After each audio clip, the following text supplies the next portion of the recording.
भैया light of कर दीजिए।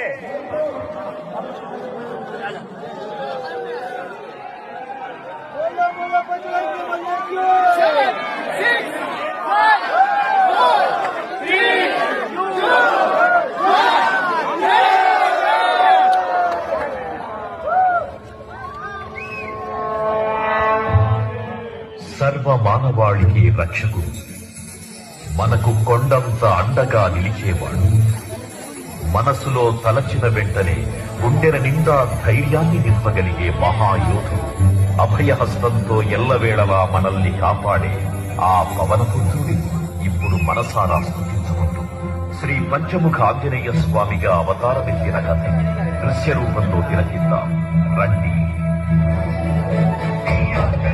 ప్రసన్నాంజనేయం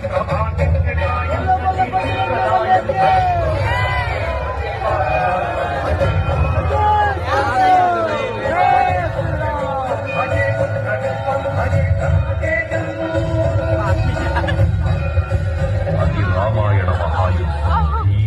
శ్రీరామచంద్రుని సారథ్యం వానర సైన్యంతో విజృంభిస్తూ లక్ష్మణస్వామి తనతో పోరాటం చేస్తున్న రావణుడి కుమారుడు ఇంద్రజిత్ తలని బాణంతో ఒక్క వేటుతో వేరు చేశాడు.